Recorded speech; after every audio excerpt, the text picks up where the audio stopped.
Today I came here to represent to the Ministry of Commerce about chilli farmers issue. This year, chilli farmers are suffering because of price. Huge losses they are incurring. I asked him to intervene immediately through market intervention. They are having some restrictions, 25% procurement. I asked them to remove that restriction and help liberally. Second one, what ICAR is fixing price is not suitable to Andhra Pradesh. Realistic price they have to take into consideration. Third one, why exports are not there for chilli exports. That also tomorrow they are going to review. Finally, we want to protect the farmers in Andhra Pradesh. Not only chilli, there is a problem of tomato. For that also they are willing to give transportation charges and hoarding charges. That also we are working with them. That is the main purpose. There were other meetings also that were held with you in Delhi. If you can talk Now about today one more meeting I had, that is Water Resource Minister.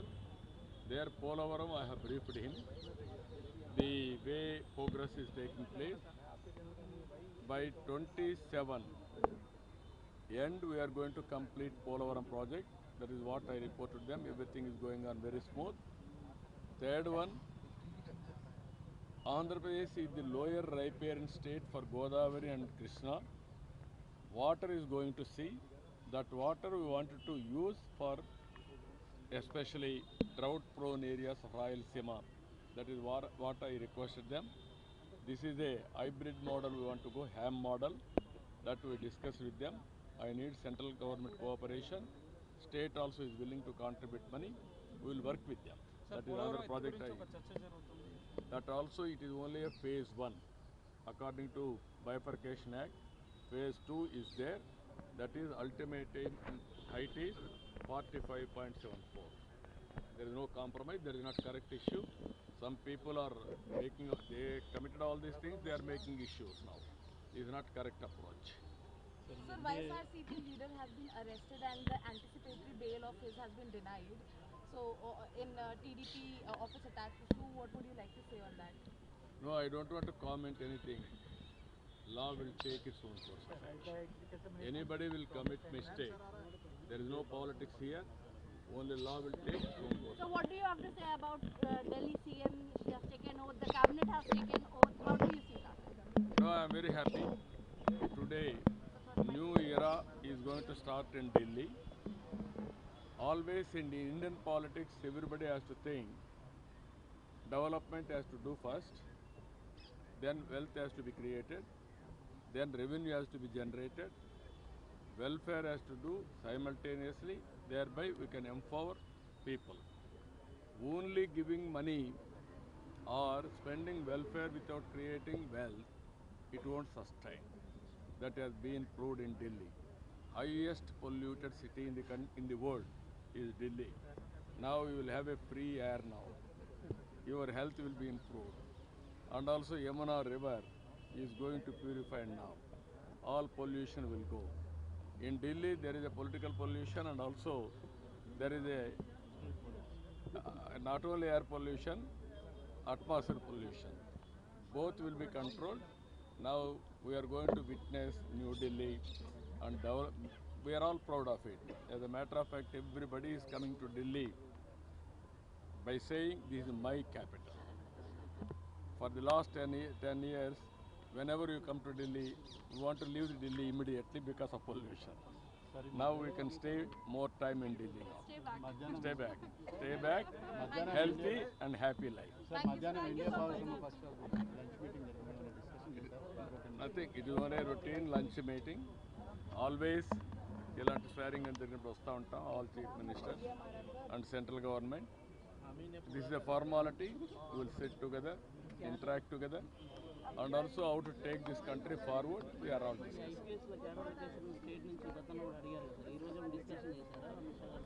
No, జనరల్గా కలిసాం, జనరల్గా discussion అయింది. పర్టికులర్గా ఏమీ agenda లేదు. Next time వస్తారు. Okay, clarity వచ్చింది మీకు అందరికీ. మిరప మీద క్లారిటీ వచ్చిందా? ఇంకా తెలుగు వాళ్ళకి ఏమైనా కొంచెం క్లారిటీ కావాలన్నా? మిరప వాట్ ఐఎమ్ సేయింగ్, రాజకీయాల కోసం చేయడం కాదు. రాజకీయాలు ప్రజల సమస్యల పరిష్కారం కోసం చేయడం రాజకీయం. ఈ రాష్ట్రంలో, ఈ దేశంలో కొంతమంది మాట్లాడుతూనే ఉంటారు సమస్యల పరిష్కారం చేయకుండా. ఎన్డీఏ ప్రభుత్వం ఆంధ్రప్రదేశ్లో చిత్తశుద్ధిగా ఉన్నాం. ఏ రైతుకు ఇబ్బంది లేకుండా చేయడం కోసం అన్ని విధాల ప్రయత్నం చేస్తున్నాం. ఓసారి ప్రైసెస్ అనేటివి పెరుగుతాయి, ఓసారి తగ్గుతాయి. తగ్గినప్పుడు ప్రభుత్వం కూడా రైతు నష్టపోకుండా వీళ్ళంత కోసం కాపాడాలనుకుంటాం. అట్లని చెప్పేసి ఎవ్వరూ ఏం చేయని వాళ్ళు కూడా ఇప్పుడు వచ్చి మాట్లాడే పరిస్థితికి వస్తారు. మొట్టమొదటిసారిగా మిరప రైతులకు నష్టపరిహారం చెల్లించిన ప్రభుత్వం తెలుగుదేశం ప్రభుత్వం. 138 కోట్లు ఎప్పుడో ఇచ్చాం. మళ్ళీ రెండోసారి ఏదైనా డబ్బులు ఇస్తున్నా అంటే ఎన్డీఏ ప్రభుత్వం ఇస్తున్నాం. మాట్లాడేవాళ్ళు ఒక పైసా ఇవ్వలేదు, ఏమి చేయలేదు, ఏమి చేసింది కూడా ఏమి. మొన్న కూడా రైతులకు సంబంధించిన మిర్చి బ్యాగులు మాయమయ్యాయి. అవన్నీ నేను చీప్గా మాట్లాడను. వాళ్ళ అన్యాయం జరిగింది అంటే బాధ్యత లేకుండా వెళ్ళడం.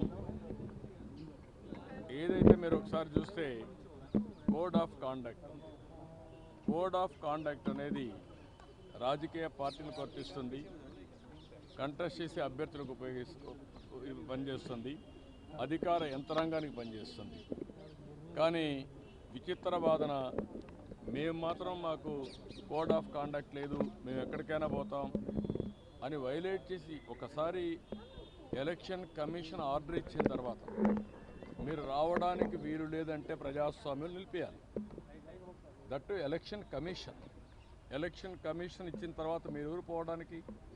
ఎలక్షన్ కమిషన్ కంటే మీరు గొప్పవాళ్ళు కాదు కదా. మీ రాజకీయ పార్టీ కానీ ఏ రాజకీయ పార్టీ కానీ ఈరోజు నడుస్తున్నాయంటే ఎన్నికల కమిషన్ గైడ్ లైన్స్ ప్రకారం మనం నడుస్తున్నాం. ప్రజాస్వామ్యంలో అటానమస్ బాడీ ఎన్నికల కమిషన్. ఈరోజు ఎమ్మెల్సీ ఎలక్షన్ జరుగుతున్నాయి. అలాంటి ఎమ్మెల్సీ ఎలక్షన్ జరిగేటప్పుడు కోడ్ ఆఫ్ కాండక్ట్ ఉంది, మీరు రావడానికి వీలు లేదు అని స్పష్టంగా చెప్పిన తర్వాత దాన్ని వైలేట్ చేసి ఆడడం, వైలేట్ చేసి వెళ్ళి మార్కెట్ కమిటీలు ఇవన్నీ చేయడం, చేసిన తర్వాత మళ్ళీ పోయి మాకు సెక్యూరిటీ ఇవ్వలేదని కంప్లైంట్ చేయడం. అంటే మీరు చేసే ఇల్లీగల్ యాక్టివిటీస్ కూడా సెక్యూరిటీ ఇవ్వాలన్నా కరెక్ట్ కాదు.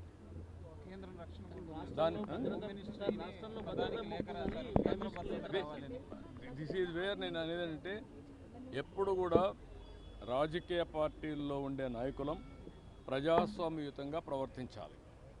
ప్రజాస్వామ్యంగా ప్రవర్తించకుండా హై హ్యాండెడ్గా రౌడీజాలు చేస్తామంటే అది కరెక్ట్ కాదు. ఒకసారి నేను అడుగుతున్న, రాష్ట్రంలో ఉండే ప్రజలందరూ అర్థం చేసుకోవాల్సిన అవసరం ఉంది. ఎన్నికల కమిషన్ చెప్పింది నేను చెప్పలా. ఎన్నికల కమిషన్ తెలుగుదేశం పార్టీ ఎన్డీఏ కాదు, స్వయం ప్రతిపత్తి కలిగిన వ్యవస్థ. అది అన్ని రాజకీయ పార్టీలను రెగ్యులేట్ చేసే వ్యవస్థ. వాళ్ళ మీద నమ్మకం ఉంటే మీరు పోకుండా అవాయిడ్ చేయాలి. మీరు వెళ్ళినప్పుడు అది ఇల్లీగల్ అవుతుంది. మీరు ఇల్లీగల్ యాక్టివిటీకి పోలీస్ ప్రొటెక్షన్ ఇవ్వడం ఎక్కడన్నా మనం చూసామా? మీరు అడగడం ఏంటి? నువ్వు పోయిందే హై హ్యాండెడ్గా ఇల్లీగల్ యాక్టివిటీ చేసినప్పుడు నాకు పోలీసులు కూడా రావాలన్నా వెనకాలంటే రేపు రాబోయే రోజు నువ్వు నేరాలు చేస్తానంటే పోలీసులు చూస్తూ మీ దగ్గర రావాలన్నా? ఇది కరెక్ట్ అప్రోచ్ కాదు. ఇది నాకు సంబంధించిన విషయం కాదు, ఎన్నికల కమిషన్ విషయం. కానీ వచ్చింది కాబట్టి చెప్పాల్సి వస్తూ ఉంది. ఇది ప్రజాస్వామ్యాన్ని చాలా చూశాను. ఇలాంటి రాజకీయ నాయకుల్ని, ఇలాంటి రాజకీయ పార్టీలను ఎప్పుడు చూడలేదు, ఇంతవరకు ఎవరికి రాలేదు. ఒక రకమైన హంగామా సృష్టించారు. దాంతో రైతులు మార్కెట్లో ఉండేవాళ్ళు కూడా బయటకు పారిపోయే పరిస్థితి. నేనేమంటానంటే సమస్య పరిష్కారం చేయడానికి అనేక మార్గాలు ఉన్నాయి. ముఖ్యమంత్రికి లెటర్ రాయొచ్చు, లేకపోతే మంత్రికి లెటర్ రాయొచ్చు, లేకపోతే ప్రెస్ ద్వారా చెప్పచ్చు, లేకపోతే గవర్నర్కి రిప్రజెంట్ చేయొచ్చు, లేకపోతే కేంద్ర ప్రభుత్వానికి వచ్చి చెప్పచ్చు. అట్లా చేయకుండా వాళ్లకు అసౌకర్యం కలిగించే విధంగా లేకపోతే అసెంబ్లీలో మాట్లాడచ్చు. మార్గాలు అనేక ఉన్నాయి రాజకీయ పార్టీలకి. ఆ పార్టీలు ఆరాంసే భాయ్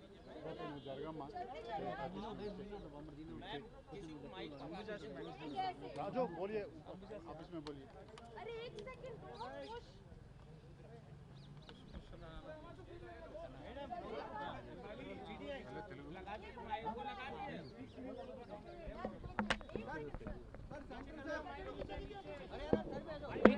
नीचे डाउन करो लोगो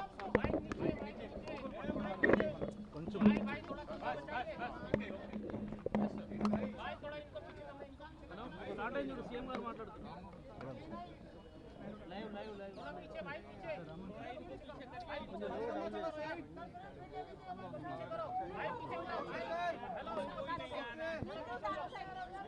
silence silence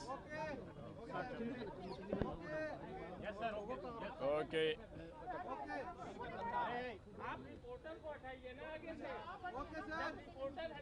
okay good evening to everybody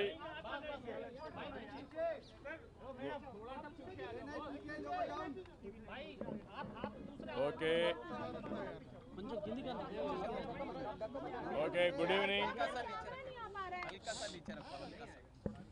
good evening to everybody ఇది any supplementary I will answer in English. First of all, I want to talk in Telugu. It has to go to the farmers there. అందరికీ నమస్కారాలు. ఈరోజు నేను ముఖ్యంగా వచ్చింది agriculture minister గారిని కలవడానికి వచ్చాను. ఆయన ఈరోజు టూర్లో ఉన్నారు. వీడియో కాన్ఫరెన్స్లోకి వచ్చారు. ఇక్కడ డిపార్ట్మెంట్లో ఉండే సెక్రటరీ అదే మరిగా ఎవరైతే ఎంఎస్పి చూస్తారో వారందరిని కూర్చోబెట్టి మాట్లాడాం. ఆంధ్రప్రదేశ్ రాష్ట్రంలో చిల్లీస్ ఎక్కువ, మిరప ఎక్కువ పండిస్తారు. 50% దేశంలో ప్రొడక్షన్ అంతా కూడా ఆంధ్రప్రదేశ్లో వస్తుంది. ఈ సంవత్సరం 12 లక్షల మెట్రిక్ టన్నులు ప్రొక్యూర్ చేయాలి. ఇప్పటికే 4 లక్షల మెట్రిక్ టన్నులు మార్కెట్కి వచ్చింది. అయితే ఈరోజు ఈ పంట వేసేవాళ్ళు 4 లక్షల దగ్గర 5 లక్షల ఎకరాలు ఈ పంట వేస్తున్నారు. ఈ సంవత్సరం ఎప్పుడూ లేనంత రేట్లు పడిపోయే పరిస్థితి వచ్చింది. పోయిన సంవత్సరం ఇంటర్నేషనల్ మార్కెట్లో కూడా బాగుండడం, దానివల్ల రైతులకు కూడా కొంతవరకు ధర వచ్చింది.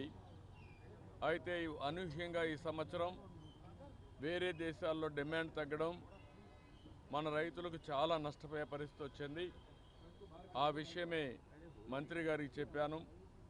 ఎట్టి పరిస్థితుల్లో రైతులను ఆదుకునే బాధ్యత మన మీద ఉంది. రైతులను ఆదుకోవాల్సిన అవసరం ఉంది. ఏదైతే ఏ విధంగా ఆదుకోవాలనో వారికి అంతా కూడా సజెషన్స్ ఇచ్చాం. మామూలుగా అయితే ఎంఐఎస్ కింద మార్కెట్ ఇంటర్వెన్షన్ స్కీమ్ కింద 25% ఇంటర్వ్యూన్ అవుతారు. అది కూడా రేట్ ఎస్టాబ్లిష్ చేయడంలో ఐసిఏఆర్ ఏదైతే ఉందో ఆ వ్యవస్థ ఎస్టాబ్లిష్ చేశారు. వాళ్ళు కూడా ప్రాక్టికల్ రేట్ కాకుండా ఆంధ్రప్రదేశ్లో ఉండే కాస్ట్ ఆఫ్ కల్టివేషన్ తీసుకోకుండా వాళ్ళు ఒక రేట్ ఇచ్చే పరిస్థితికి వచ్చారు. అవన్నీ సరిచేయాలని చెప్పాను. రేపు ఒక మీటింగ్ పెట్టుకొని మళ్ళీ మాకు ఒక ఇన్ఫర్మేషన్ ఇస్తూ ఉంటున్నారు. రైతులను ఆదుకోవాలి. 25% సీలింగ్ తీసేసి అవసరమైతే వాళ్ళ యొక్క వ్యవస్థలో గ్రూప్ ఆఫ్ మినిస్టర్స్ ఉన్నారు, కమిటీ ఆఫ్ మినిస్టర్స్ ఉన్నారు.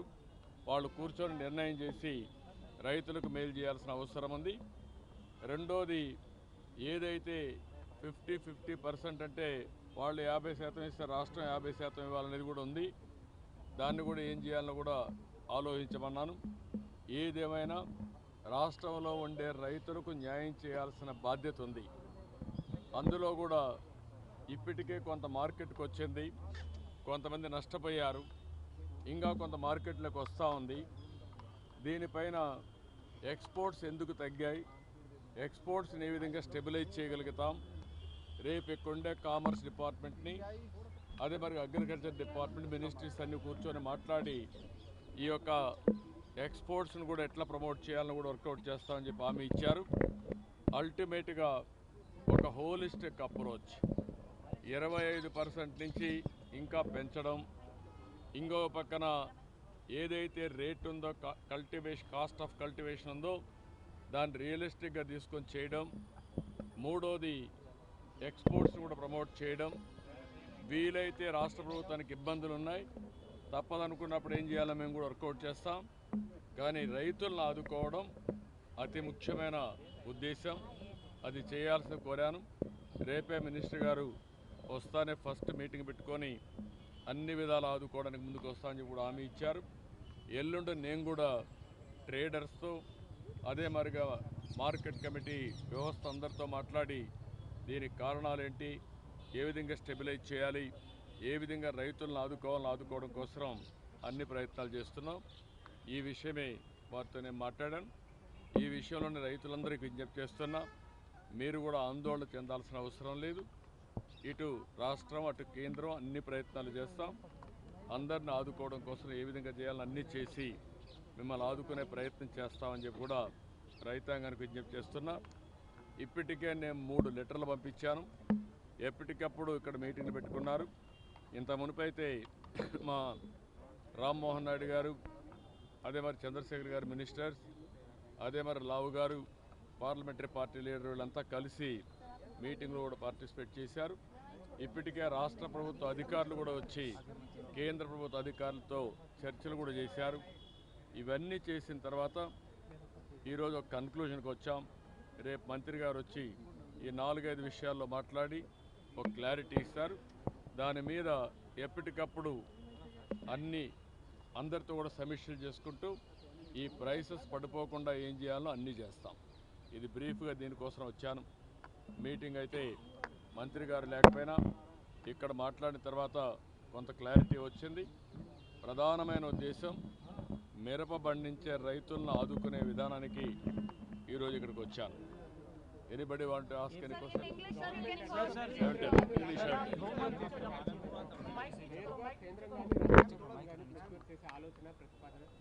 అంటే ప్రొక్యూర్ చేయాలంటే దానికి కూడా కొన్ని సమస్యలు ఉన్నాయి.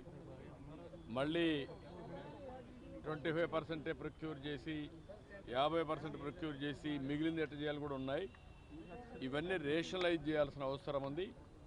కేంద్రంలో కేంద్ర మంత్రి ఆలోచిస్తారు, మేము కూడా ఆలోచిస్తాం, రైతులు కూడా ఆలోచిస్తాం.